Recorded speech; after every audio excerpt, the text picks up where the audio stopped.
About 83% of you guys are not subscribed. Subscribing, clicking that like button, and commenting all help me out a lot in doing what I really want to do. Thank you guys so much for all your support. What is going on, guys? Rogue TCG here. We're here for another Yu-Gi-Oh! TCG deck profile. Now it's finally going to be TCG legal.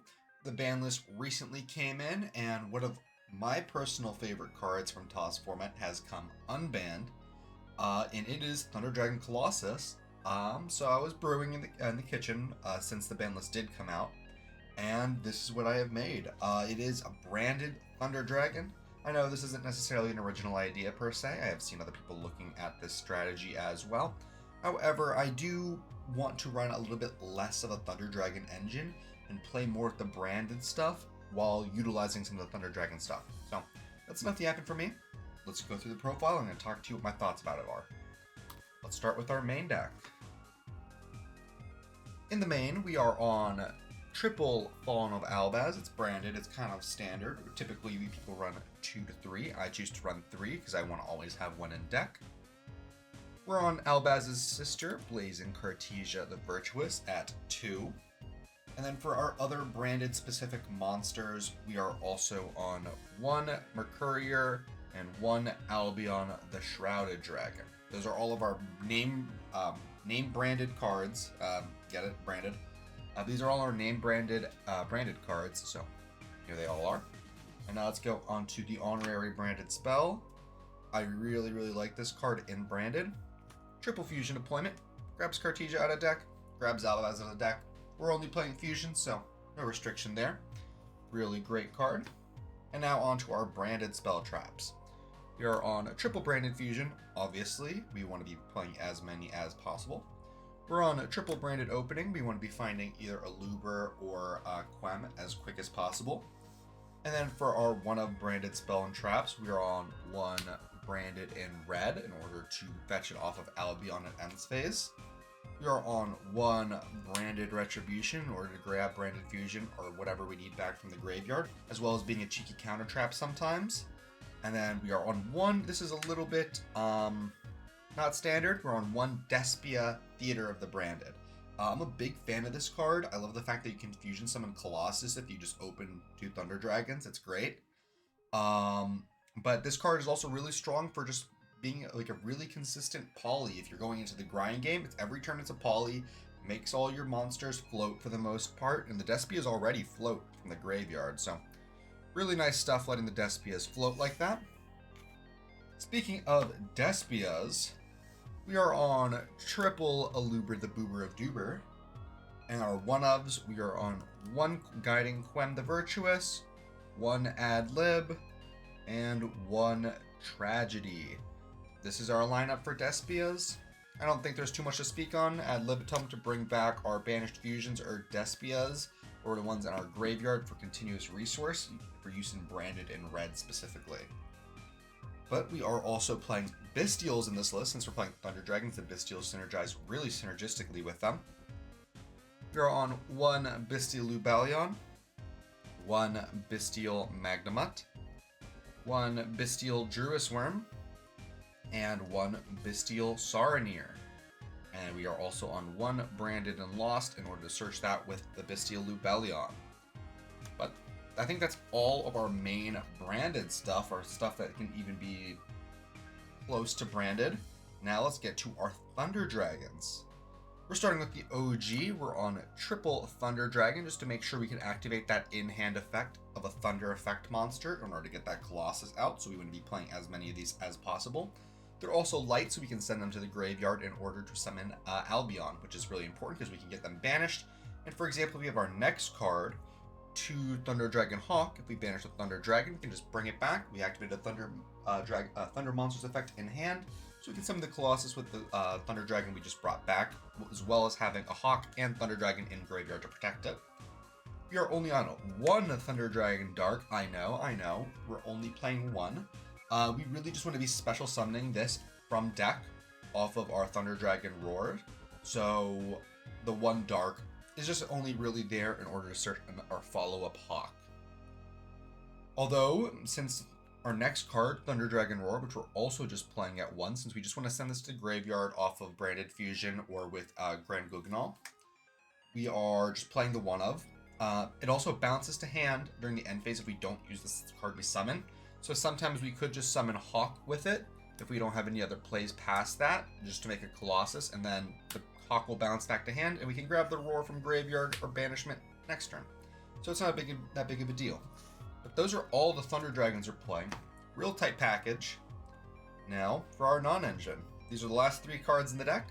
We are playing 1 Talents, 1 Called by the Grave for that pesky Ash Blossom Enjoy Spring on our branded fusion, and 1 Foolish Burial in order to send whatever we might need to the graveyard. That's it for the main deck, a nice clean 40. Now on to our extra deck.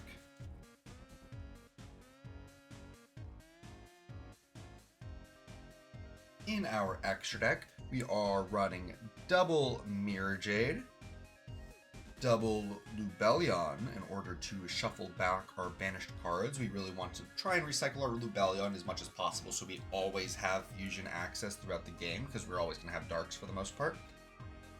We are on double Albion in order to send one and then use one later on, or be able to send 2. We also really want to make sure we're shuffling these back with Lubellion so we can really keep that grind game going. Then we are on 1 Rindbrum, the Striking Dragon, for I believe the last of our Albaz fusions. So we're actually running a really tight Albaz fusion line. We're not playing any of the other ones. So we kind of really need to be careful on our Mirror Jade. However, since we are playing a limited amount of Albaz fusions, that does mean the rest of our extra deck is open to flex spots, which is quite nice. However, this itself is not a flex spot since we are playing Cartesia. We do need at least 1 Grand Guignol in order to grab it off fusion deployment. We are also running the 1 Despian Queritus in order to pair with it. We can also just hard make it. Speaking of Despians, we are also playing that 1 Tax Dragon in order to try and, sometimes get the edge off in time if you think your opponent's really going to be comboing off. However, it's really good at disincentivizing your opponent from taking game actions, which means if they're not taking game actions, they're not progressing their board state most likely. So, really powerful card even now. And then, lastly, for our extra deck, I'm just going to show the last 5 cards because they're all kind of spicy cards. We are on 1 Guardian Chimera, probably the least spicy of the bunch, pretty standard in branded. Another least spicy card, we got Dragos Tapelia. It's going to get more and more spicy from here. Even though we're not playing Super Poly, we are running the 1 Mud Dragon just because it's an incredibly strong card to be making. We are playing 1 Mysterion the Dragon Crown. For our Cartesia. It just needs a dragon and a spellcaster, so we can use Cartesia. We can even use Quem, plus any of the Bestials or any of the big fusion monsters. Like, I don't know, let's say Lubellion. We can use Lubellion's effect to summon it by putting a Cartesia and Lubellion back into the deck. Pretty strong stuff. And then, of course, our last card, the big fuck-off asshole himself, Thunder Dragon Colossus. This card is a big, colossal douchebag, and I love it. I fucking love it. It is a mistake on legs, literally and figuratively. The card itself is a mistake. It's a fucking shame that it was actually designed. It protects itself. It's a floodgate just for your opponent. Really strong stuff, and it's stupid easy to bring out. You just need a Thunder effect monster on field and have activated the Thunder monster's effect in hand. Real silly stuff. Really, really silly stuff. We can also just hard make it using a Thunder Dragon and a Thunder Monster. So, not super difficult to make that either. For example, if we open Branded Fusion plus 1 Thunder Dragon, we can do it. We can discard Thunder Dragon for Thunder Dragon for Thunder Dragon, and then Lubellion, or not Lubellion, I apologize. We are talking about Lubellion the Searing Dragon. Shuffle back 2 of those Thunder Dragons that are in the graveyard. Just shit out of fucking Colossus. Why not, you know? Yeah, but Colossus is super strong, but I do think that in this metagame, it is really going to see a place, just because it does kind of shut down Snake Eyes to a degree. It's a fucking draw on legs for the most part. So I'm really excited to see what this card is going to mean for this upcoming metagame and how people are going to be using it. I'm just a little afraid that people are going to really be abusing it using the Nemesis stuff, especially given the fact that the Nemesis stuff also gets access to Protos as well.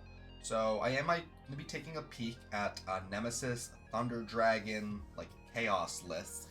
However, that is going to be something a little bit more for like a week or two from now, because I am going to have to look into it. But regardless, thank you guys so much for watching the video, if you guys still are, and I'm going to be seeing y'all later. Bye bye. Thank you guys so much for watching the video. If you wanted to talk to more Yu-Gi-Oh players like yourself, I would highly recommend checking out our Discord server. Link is going to be in the description, as well as the QR code on screen. We do talk somewhat frequently about Yu-Gi-Oh and the current meta, so I would really enjoy to see you there. As well as we do recently now have channel memberships available on our YouTube channel, where we have 3 different tiers. We have Super Supporter at $2 a month, where you get loyalty badges, emojis, guaranteed comment responses, a shout out at the end of every video, as well as access to the members only Discord channel, where you get early sneak peeks at future videos. There is the Giga Supporter at $5 a month, where you have early access to all new videos about a day or two before they go up, as well as all the previous offers.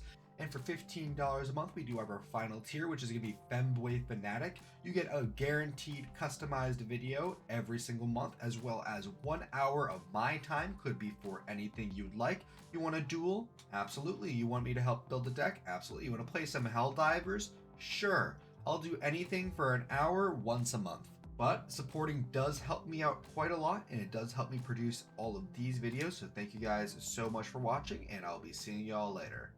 Bye-bye.